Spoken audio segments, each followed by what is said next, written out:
Avianca Flight 52 is in trouble. The crew is exhausted. They're over New York City and almost out of fuel. Are we cleared to land now? Yes, sir, we are cleared to land. Tell me things louder because I'm not hearing it. They're cleared to land. Soon the nightmare will be over. Gear down. Glide slow! Concentrate 500 feet. The captain desperately searches for the runway at Kennedy Airport. Lights! But he can't find it. The runway, where is it? Don't see it. I don't see it. Now they're battling violent wind shear. This is the wind shear. They're going to crash. Hurry the landing gear up! Landing gear up! The plane has hardly a drop of fuel left. They cannot land. Flight 52 is about to crash somewhere over New York. How could that happen? Even the world's finest air crash detectives will never agree about who is to blame. Relevance of testimony. Southwest of Kennedy Airport, with a track brought up.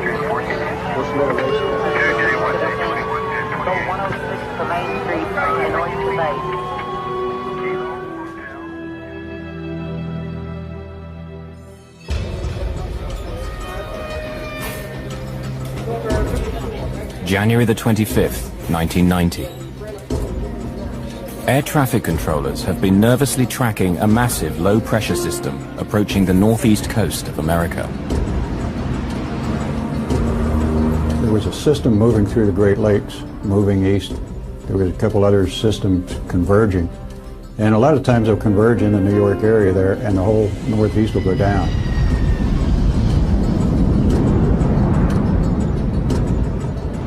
The weather is already near the safe minimum to land a plane.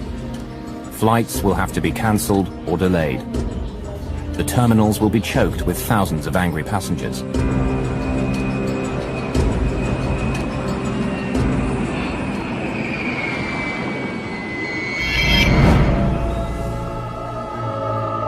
Despite the terrible weather, the air traffic managers in Washington, D.C. order controllers at Kennedy Airport in New York to set a high landing rate. Air travel is vital, and they're under tremendous pressure to delay or cancel as few flights as possible. There's pressure because that's the business they're in. The business is moving passengers from A to B. That's what the airlines are paid, and the controllers are paid to help that work. Management in Washington, D.C. is pressuring New York to take on more flights than they feel is safe. Despite the weather, they want them to land 33 aircraft per hour. We don't like it.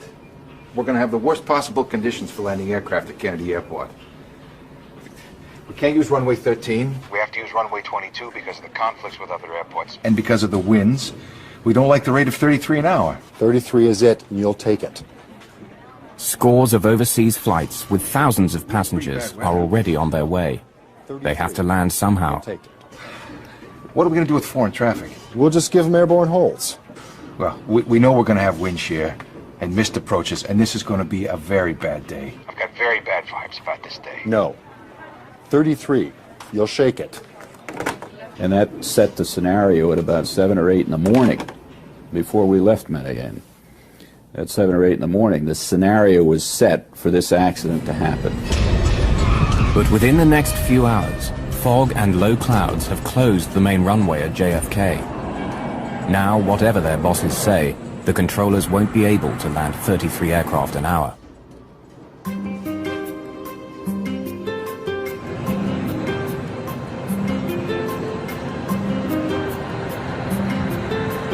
"2,400 miles to the south in Colombia, it's a warm, sunny day with not a cloud in the sky.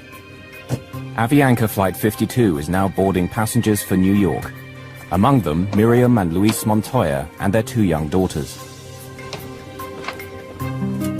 I remember during that day in the morning, before we boarded the flight, I talked to a friend that was going to pick us up at the airport in New York. He told us the weather conditions were bad. The temperature was very low, and it was rainy, and it was going to be foggy. After a short business trip, Nestor Zarata is traveling home to New York. I received a telephone call telling me that if I could be in the airport in a half an hour and not ask any questions or request anything, I would get on the direct flight to New York. In the cockpit, Flight engineer Matthias Moyano monitors the loading of over 13,000 pounds of fuel, making a total of 80,000 pounds. Enough for the journey, plus an extra 2 hours flying time. Bianca 052 Heavy, request clearance for takeoff, runway 11. Just after 3 o'clock in the afternoon, Avianca 52 takes off from Medellin with its maximum allowable fuel load. The Colombian airliner heads north for the United States with 158 passengers and crew.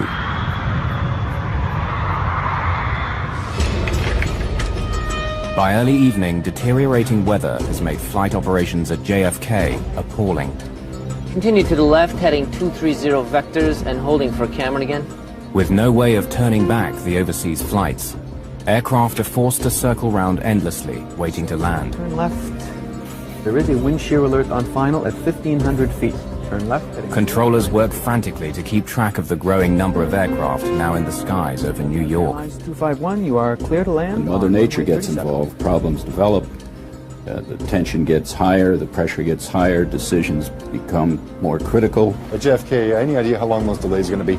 I talked to someone else over there, no idea. I'm holding over here, delays indefinite due to the weather. The traffic's missing the approaches, they're going around. I just can't give you a good answer. Your guess would be as good as mine, that's the best I can tell you.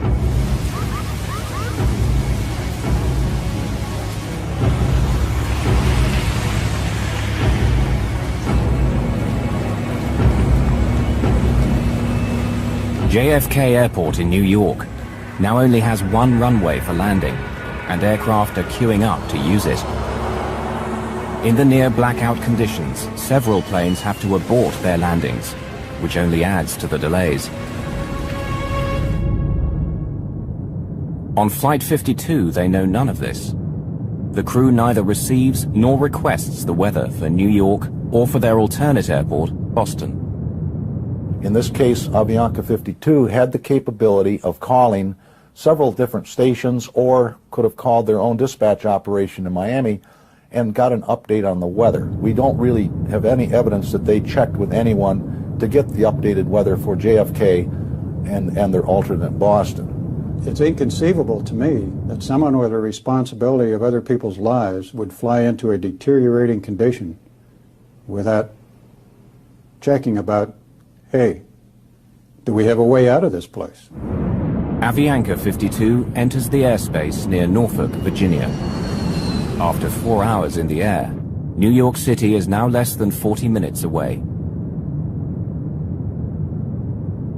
51-year-old Captain Laureano Caviedes is a seasoned pilot who's been flying with Avianca for 27 years. But his English is poor. All communications with air traffic control will be handled by the 28-year-old co-pilot, Mauricio Klotz. The third man in the cockpit, flight engineer Matthias Moyano, is experienced, but like co-pilot Klotz, he has only 4 months of flight time in the 707. They were a highly experienced flight crew who had been into New York several times previously on behalf of Avianca. So they were familiar with the route and the procedures, and highly experienced pilots. Washington, good evening. Avianca 052 Heavy, flight level 370. Avianca 052 Heavy, Washington Center, roger. Avianca 052, I'd like you to make a right 360-degree turn. And I need you to get a pencil ready for holding instructions at Norfolk. Okay, 360-degree right turn at Norfolk, Avianca 052 Heavy. Avianca 052, you ready to copy your holding instructions? Go ahead, sir. All right, Avianca 052, you are cleared to the Norfolk VORTAC. Hold south on 174 with right turns and 20-mile legs. Flight 52's troubles are about to begin. They're being diverted out over the Atlantic Ocean near Norfolk, Virginia, and placed in a holding pattern. Here, the aircraft will fly an elliptical racetrack pattern while it waits for further instructions from air traffic control. They don't know about the bad weather ahead, but with enough fuel for more than 2 hours of flying, there's no cause for alarm.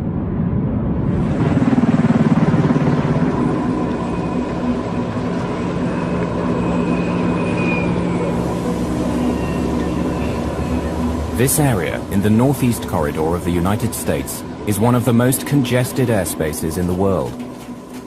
Incoming traffic from overseas is routinely directed through a pipeline of controllers before being cleared to land at one of 3 major airports in the New York area: JFK, LaGuardia, and Newark. Tonight, Avianca 52 will come under the direction of more than 6 controllers, each of whom is trying to get the aircraft now circling over New York safely down on the ground. Just got off the line. It's indefinite holding at this time. 080.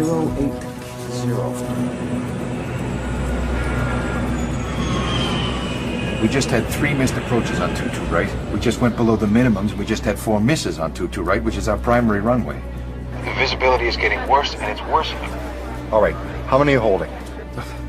Well, we're still holding the 12 or 13 we had earlier. We're expecting some pretty lengthy delays in another hour or so.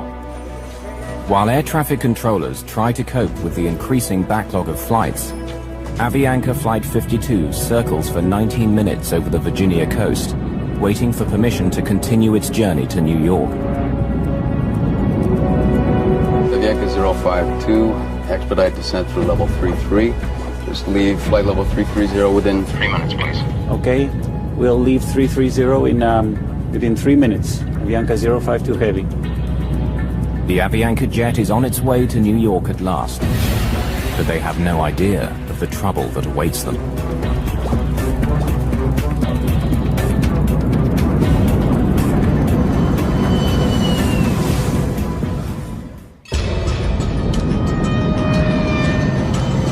Avianca Flight 52 is on its final approach to New York, unaware that conditions for landing at JFK are barely above the safe limits to land a plane.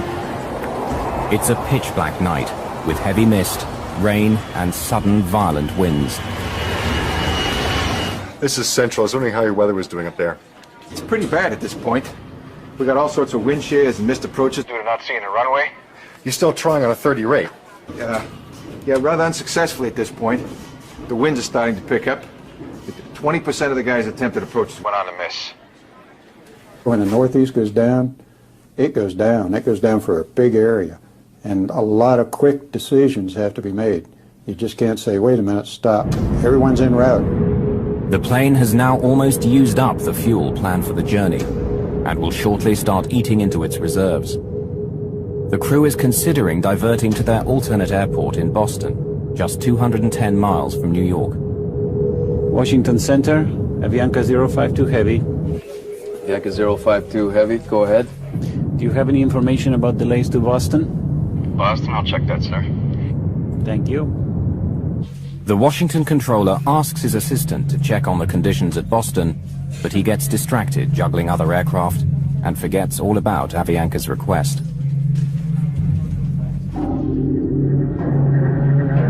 While Flight 52 is left waiting for an answer that never comes, their precious fuel supply is slowly draining away. Ask him about Boston again. Did you ask about delays at Boston, or are we going to approach Kennedy? Okay, Avianca 052, it looks as though New York Center may have to hold you for possibly up to 30 minutes. Expect clearance on course just momentarily with, Stands right now, an additional holding of at most 30 minutes. With that in mind, you want to check on an alternate airport? I believe Boston is. I'll check on Boston. Okay. We're now descending to 190 and expecting information about Boston. Okay, Avianca 052, I've been advised Boston is open and accepting traffic if you do need that as an alternate airport. Okay, stand by a minute. Flight engineer Moyano begins to calculate how much fuel they'll have after an additional 30 minutes of holding. Even before they can respond, Washington Control directs them to another holding location. Avianca 052 Heavy, make a right turn now to intercept the Cameron 2 arrival. Cleared on course, maintain flight level 190. Flight 52 is now off the New Jersey coast in an area known as Cameron, less than 45 miles from Kennedy Airport, but it seems as far away as ever. During all those holding times, I was praying and trying to see where we're going to land. I mean, when we're going to be on the ground. I don't want to be here anymore. Ladies and gentlemen, this is your captain. I apologize for the delay, but it appears we're going to be holding as we wait our turn to land in New York. Please remain seated with your seatbelts fastened, and we should have you on the ground shortly. Thank you. There was a point where the captain announced that there was traffic in the New York City area and that we would be on hold for a while and that he would get back to us. It will be the last communication the crew has with the passengers. Flight 52's situation now goes from bad to worse. Avianca 052, descend and maintain 14,000. It's handed over to the New York controllers, who even on a good day can be intimidating. And today is not a good day. There are up to 39 aircraft trying to land, and dozens more on the ground waiting to take off. Avianca 052, expect further clearance at 0139. Avianca 052 Heavy, roger. Tired and frustrated, the crew of Avianca 52 continues to circle the crowded airspace over New York, while they wait for clearance to land. After more than 5 hours in the air, Luis Montoya is anxious to get his wife and 2 young daughters on the ground and back to their home in Queens.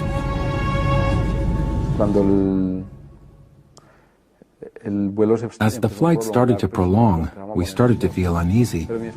My wife was carrying the baby at all times, and we were wondering what could be happening. After all, they weren't giving us any information, and most people began to feel nervous.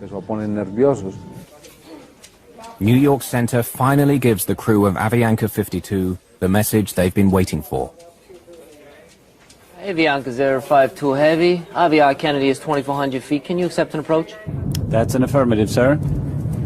They think they're finally in the clear. Then, calamity. The foul weather and zero visibility forces several aircraft just ahead of them to abandon their landing attempts and make a second attempt. The controllers have bad news for the Colombian airliner. Avianca 052, continue to the left, heading 230 vectors, holding at Cameron again. Another hold. Okay, 230 vectors for holding at Cameron. Kennedy, Avianca 052. Avianca 052, go ahead. Thank you, sir. You have any estimates, sir? Avianca 052 Heavy, I might be able to get you in right now. Stand by. Thank you. The crew wait silently and hope. But when the reply comes, it's more bad news. Avianca 052, we just got off the line. It's indefinite holding at this time. The Avianca 052, turn left, heading 090. Hold at Cameron, maintain 1000. They've been held up for 48 minutes on the way here. Now they've been circling around for another 25 minutes, only a few miles from the safety of JFK Airport. They were progressively moving toward JFK, and they were held in the air for 3 times. This certainly would put some stress on the crew as to the fact they want to go from A to B. They don't want to fly in a racetrack for an hour just holding.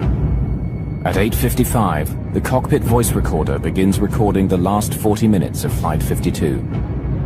The crew at this stage seem resigned, or are perhaps too timid to complain. Moments later, Avianca is given more unwelcome news. Avianca 052, expect further clearance time 0205. Expect further clearance in 20 minutes.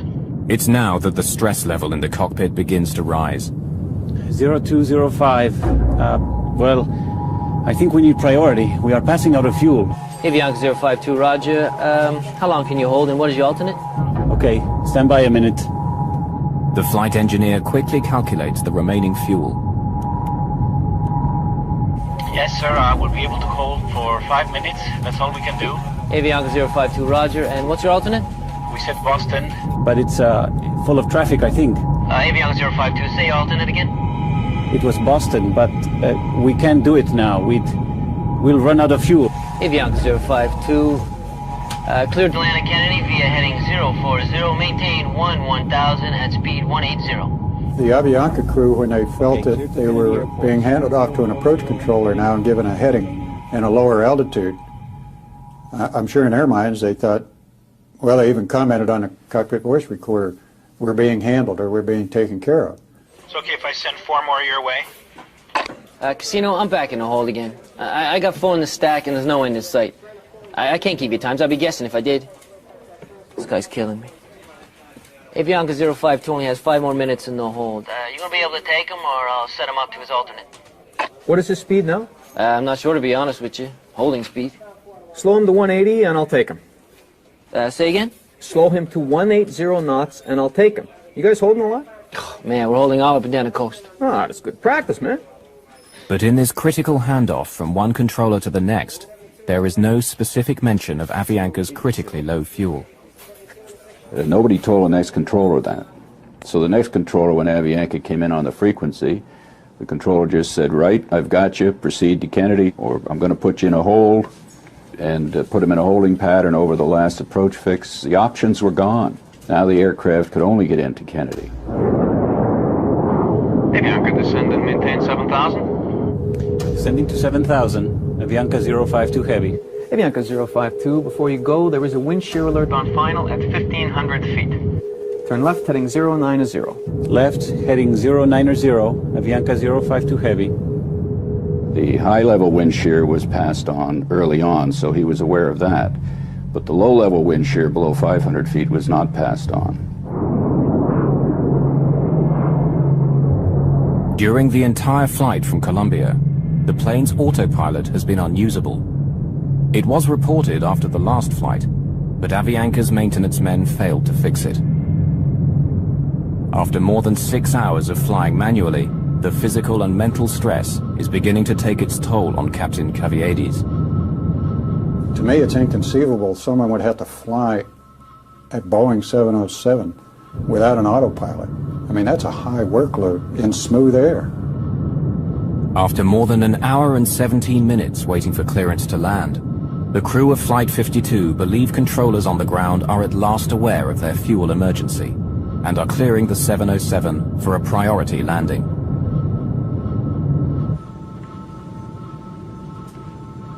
In the cabin, the flight attendants and passengers have no idea that their plane is dangerously low on fuel. Then the go-around procedure is stating that the power be applied slowly. In the cockpit, the crew now hastily discuss the go-around procedure, what the manual says they must do if they can't find the runway through the fog and low clouds and have to go around a second time. It's standard procedure. Power be applied slowly and to avoid rapid accelerations and to have a minimum of nose-up attitude. To maintain what?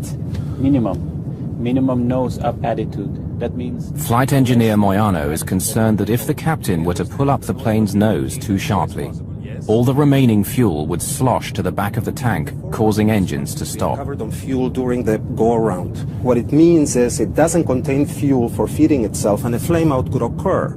And it is necessary to lower the nose again. Right now we are proceeding to the airport inbound. We have 17 miles. Roger. This means we'll have hamburger tonight. Avianca, descend and maintain 3,000. Descend and maintain 3,000. Avianca 052 Heavy. 3,000 feet. They got us. They're already vectoring us. No, they are descending us. And they are giving us priority. Avianca 052 Heavy. Contact Kennedy Tower 119.1. Good day. Only minutes before landing, Flight 52 is handed off to a JFK tower controller whose shift is about to end. Avianca 052 Heavy, Kennedy Tower 22 left. Your number 3 following 727 traffic on a 9-mile final. Avianca 052 Heavy, roger. Can I lower the landing gear yet? No, I think it's too early. If we lower the landing gear, we have to maintain a very high nose attitude. So desperately low is their fuel that the first officer wants to delay putting down the landing gear, which will increase the aircraft's drag, requiring more power and using more of what little fuel they have remaining.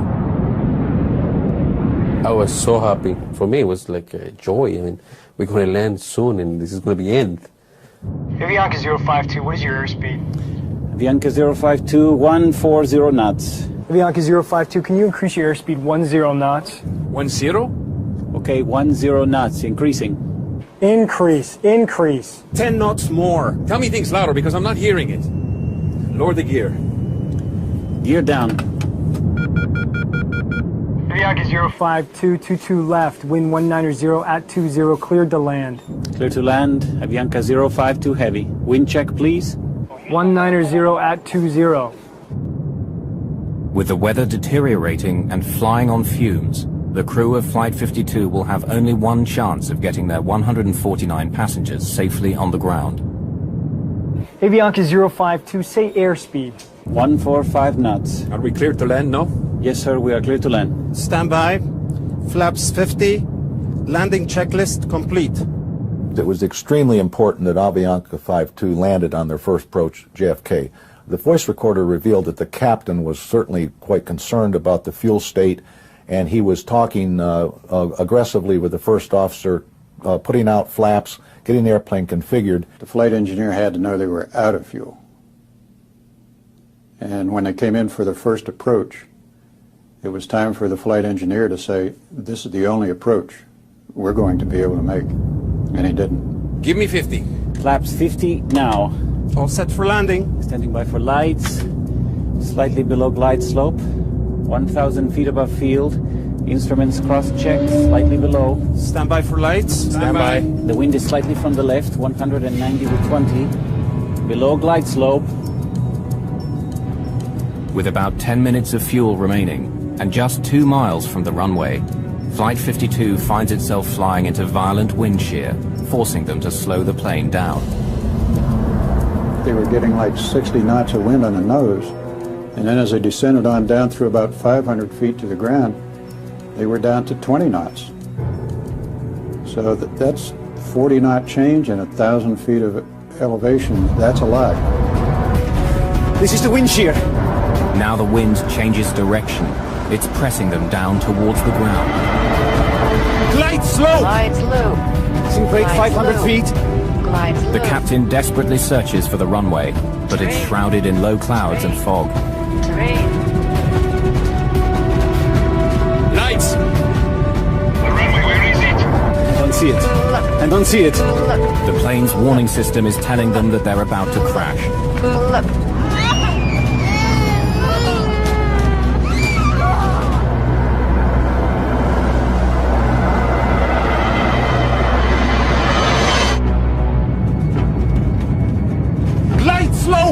Sink rate 500 feet.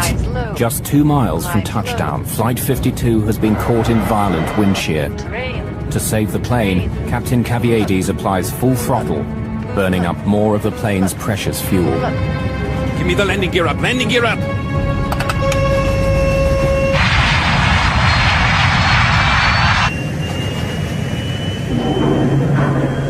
The airplane was about 200 feet above the ground, about 2 miles from the runway, which was well below the glide slope and very dangerous. So the airplane almost crashed on its first approach. When you get a missed approach, now it changes the whole ball game. Request another traffic pattern. Executing a missed approach. Avianca 052 Heavy. The operation of pulling the plane up in the missed approach was a very violent one. It was a very steep climb. So we were all thrown back by gravity towards the back of our seats. Something's going on here. Anything, we're going to crash. This is terrible. I mean, we start praying, but then I pass out. I couldn't handle it anymore. As Captain Caviedes pulls back hard on the yoke to climb to safety, the 707's remaining fuel is forced to the back of the tank and away from the fuel pumps. You cannot accelerate the aircraft forward rapidly, and you shouldn't pitch it rapidly. Smooth with the nose. Smooth with the nose. You have less than 7,000 pounds. You have to be very careful, or you can slosh that fuel to the back of the tank and unport the inlet to the engines. Flight 52's violent climb to safety has both frightened and infuriated the passengers.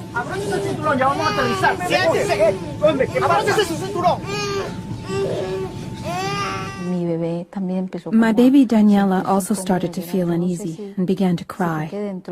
We began to get the feeling that something was about to happen. I buckled up with the baby just in case there was a problem. She's very little, and I was concerned that my weight could have crushed her. I had her in my arms, and we began to say the Lord's Prayer. I don't know what happened with the runway. I didn't see it. I didn't see it either. I didn't see it. Avianca 052, you were Making a left turn, correct, sir? Tell him we are in emergency. 2,000 feet. That's right, to 180 on The heading, and we'll try once again. We are running out of fuel. Okay. What did he say? I already advised him that we are going to attempt again. Advise him we are in emergency. Do you tell him? Yes, sir, I already advised him. But the tower controller, at the end of his shift, transfers Avianca 52 to his counterpart in approach control. They'll have to begin all over again. Contact approach on 118.4. Approach, Avianca 052 Heavy. We just missed a missed approach and we are maintaining 2,000. Flaps 14. Avianca 052 Heavy, New York. Good evening. Climb and maintain 3,000. Advise him we don't have fuel. Climb and maintain 3,000. We are running out of fuel, sir. Okay, fly heading 080. Did you already advise him we don't have fuel? Yes, sir, I already advised him. We are going to maintain 3,000 and he's going to get us back. As they get back in the pattern and circle the field and come back in again. That again adds to the traffic jam that was being created at Kennedy Airport. Avianca 052 Heavy, I'm going to turn you about 15 miles northeast and then bring you back onto the approach. Is that okay with you and your fuel? What did he say? The guy is angry. I guess so. Thank you very much.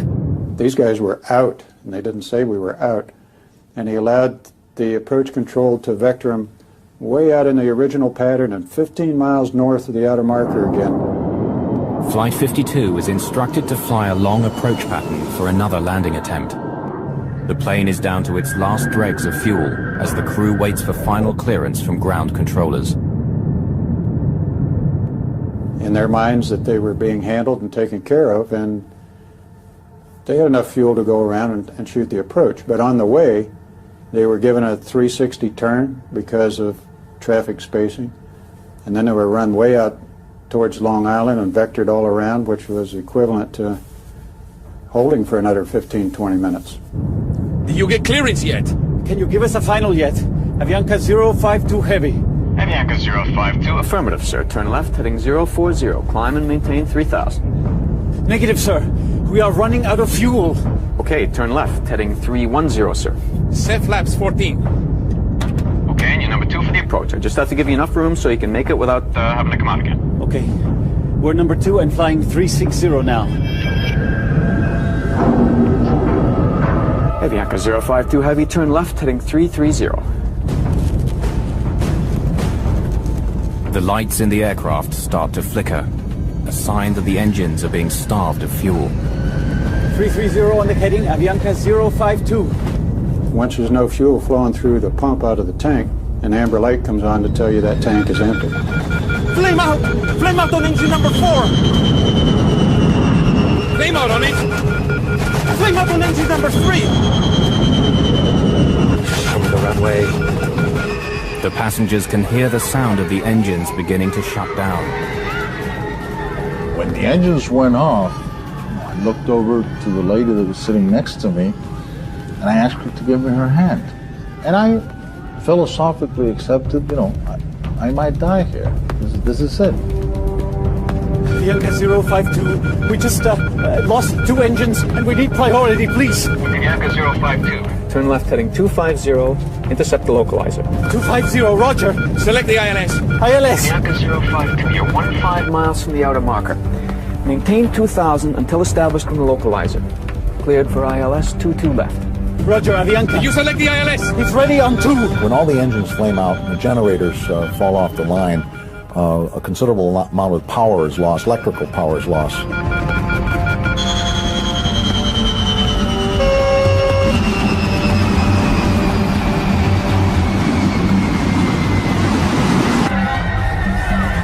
In the cabin, the screams, the crying, and then this terrible sound of the wind against the fuselage as the plane drops from the sky.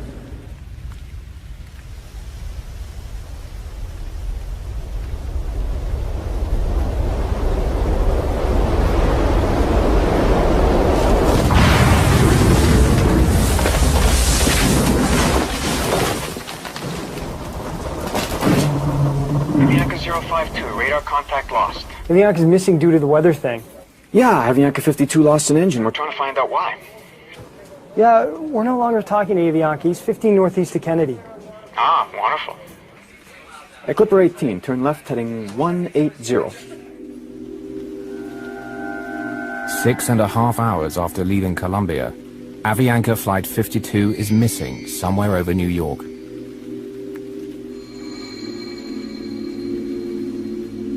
Yes, hello. I live in Cove Neck in Oyster Bay, and there is a plane crashed in our yard in front of our house. When I woke up, the first thing that I did, I put my hand over here in my back, and I was bleeding. I said, "Oh my God, we crashed." Both my legs were broken, and I had, blood all over the place. El asiento en el que estaba sentada la hija mía, sí recuerdo que The seat where my daughter was sitting was totally destroyed by pieces of steel that happened to have come from the wing. pedazos de hierro que entraron del ala y lo I found my baby Daniela amongst the pieces of a torn-up, twisted chair. And I picked her up like this, and she was drenched in blood. Bañada en sangre. Avianca Flight 52 has crashed on Long Island, New York, less than 17 miles from JFK Airport. From deep in the woods, medical technician Bob O'Brien can hear the survivors before he can see the shattered 707. What I first heard was there were just some people who were crying in pain, but it was apparent immediately what had happened when the plane hit the mountain and just stopped dead. It just fell out of the sky. That's how witnesses describe the crash of Avianca Flight 52. A strangely silent crash. There was not a big fire here. That will make it easier for investigators to examine if there were any gas or engine problems. There have been reports of lightning in the area just before the plane went down. The spokesman for the Controllers Union says that Kennedy is critically understaffed, a problem that is compounded by bad weather. Rescuers have not yet given up on finding more victims. Lo primero que me acuerdo es que yo miro y First thing I remember is that I looked up and I saw a priest. He was praying for me and I was lying down on the ground. Right above us, I saw 3 or 4 helicopters flying over us. 3 o 4 helicópteros volando encima mío.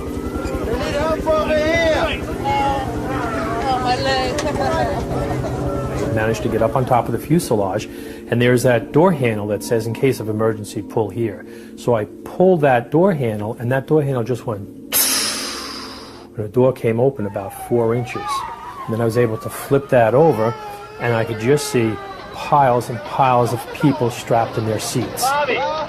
The extreme G-force of the crash has broken off the cockpit and catapulted it through a stand of trees and into the deck of a home some 100 feet from the impact site. We couldn't get into the cockpit to get to the pilot and the co-pilot. All those chairs, they all just hit that cockpit door and just piled into that fuselage, and just all that added weight and all that inertia now just took over in the front of that and just popped it off, and it rolled to its left side and stopped up against the tree.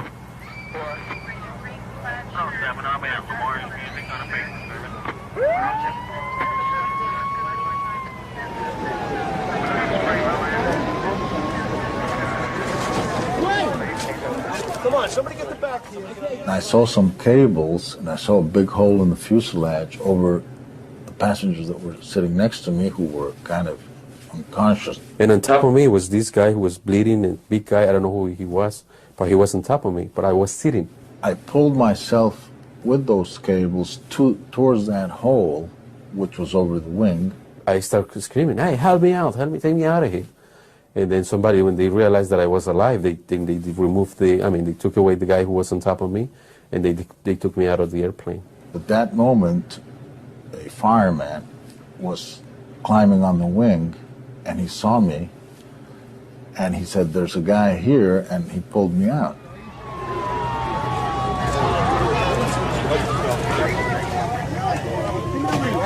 Yeah. 37 fire and rescue companies from Nassau County are quickly mobilized. The rescue is the largest pre-9/11 operation of its kind in the New York area. That little girl was sitting up on the fuselage and she was crying, "Mi madre, mi madre." And that imprint of horror just was, you know, you just in your mind's eye focus right back in on, I saw mi madre, I saw her mother, and I know what that little girl was seeing. It was horrible enough for me, and I'm a professional rescuer. Entonces yo inmediatamente me di cuenta. I realized that my baby was dying, so I began to scream. Please help me. I had the baby here, please.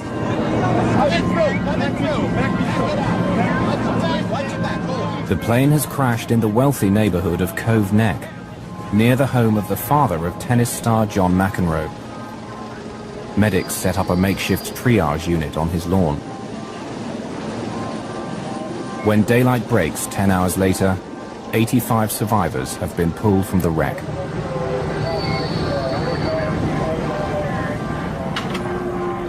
The lead flight attendant is the only member of crew to survive the crash. Of the 11 babies on board Flight 52, all but one are found alive.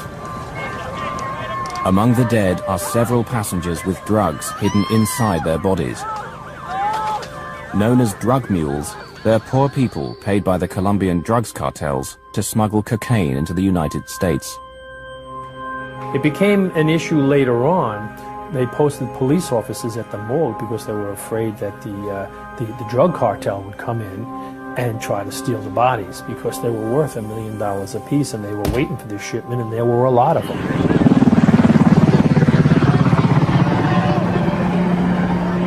Bob O'Brien scours the tail section for survivors and finds FAA investigators struggling to remove the aircraft's black boxes. I grabbed the handle and just pulled the whole box out and took that out and brought that out the door and gave it to them.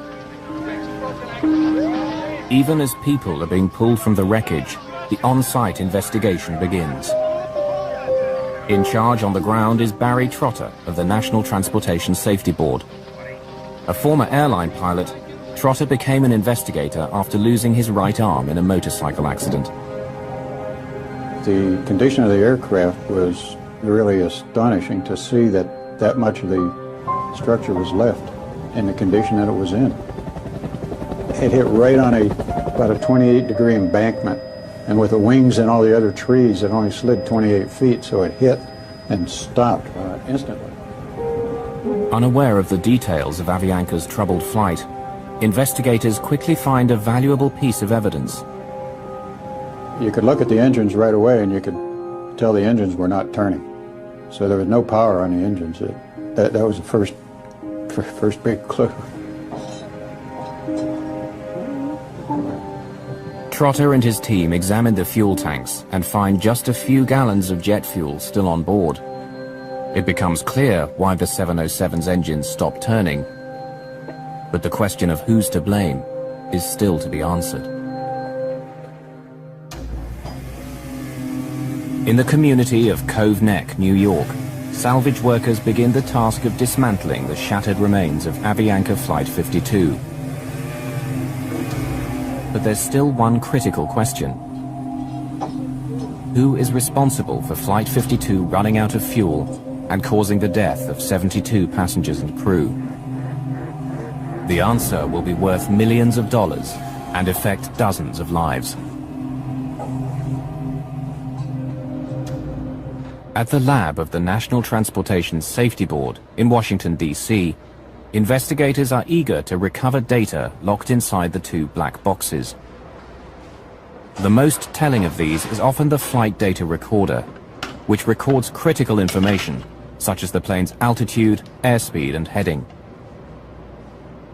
When we recovered the flight data recorder and brought it to our lab in Washington, we opened it and found that the foil wrap was not hooked up, and someone had actually intentionally taped the end of the foil so it wouldn't fly around and put it back in the airplane. Without the crucial flight data recorder, investigators rely heavily on Flight 52's cockpit voice recorder, which is found with more than 40 minutes of voice recordings of the crew and communications between the first officer and air traffic controllers. Yes, sir. We are clear to land. Stand by.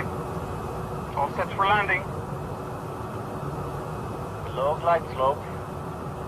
And it was apparent from the voice recorder transcript and tape that the captain was not understanding the first officer's radio communications that were being made in English.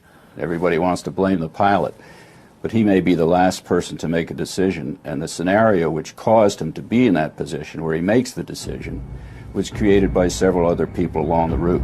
The captain asked the first officer about 9 times to clarify information or repeat it or to pass on information. We are going to attempt again. Advisor, we are in an emergency. Do you tell him? Did he make a conscious decision to run out of fuel? No.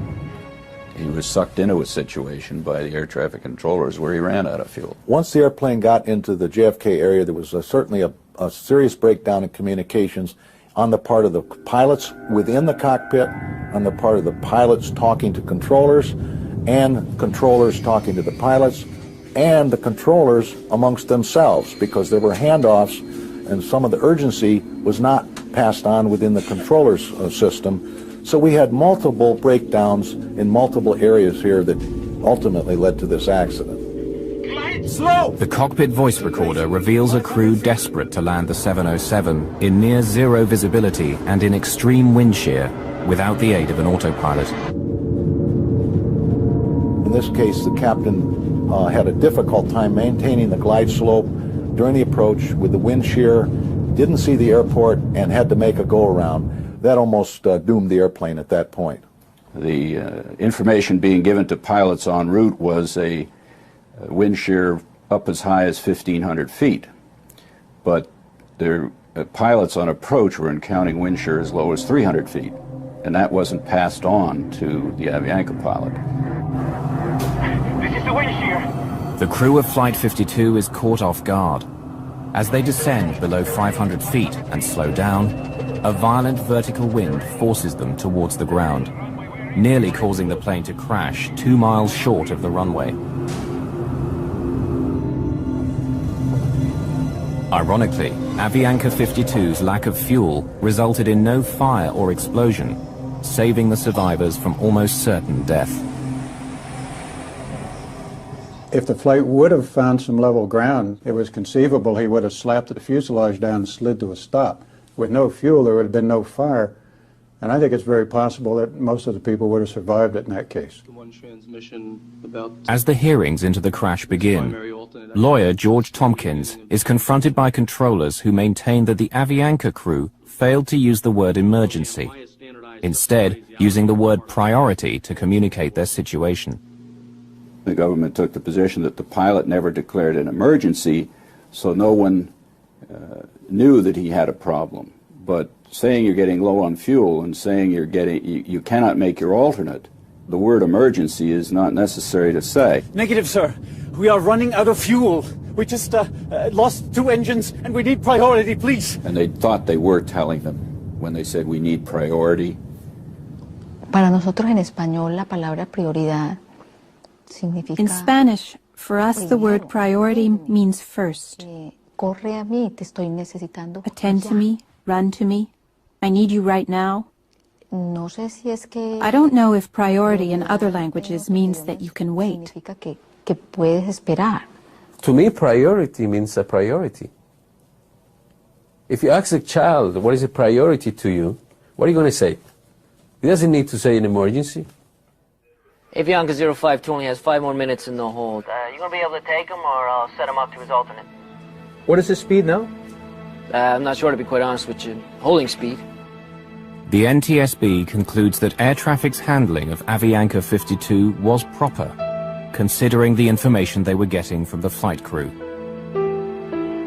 Many of the passengers are shocked and outraged by what they feel is a gross injustice, that air traffic control is found blameless. Avianca sues the Federal Aviation Administration, which employs the air traffic controllers, saying they should have done more when Flight 52 told them they were running out of fuel. The FAA settles and ends up paying around 40% of the estimated $200 million compensation due to the victims. If you listen and read the tapes, the transcripts of the tapes of each air route traffic control center along the route, and the final to New York Tracon, New York Tower, Kennedy Tower, you'll find 20+ places where this accident could have been avoided if somebody had done something differently. Among the 85 survivors who escaped the shattered remains of Flight 52 are the Montoya's two daughters. Daniela, the baby covered in blood, is now a healthy teenager preparing for college. The day just before the flight, we took a long trip to visit the Virgin Mary. This is a very important sanctuary in Medellin. Perhaps it was a miracle of God and the Virgin that the four of us survived. It was a miracle, and we feel blessed by that. For many of the survivors, recovering from their injuries has been easier than coming to terms with the reason why Flight 52 ran out of fuel. I had to learn to walk from scratch. It's difficult enough to deal with the injuries. It makes me very angry to think that a plane went down with 161 souls and almost half the people lost their lives because of a word.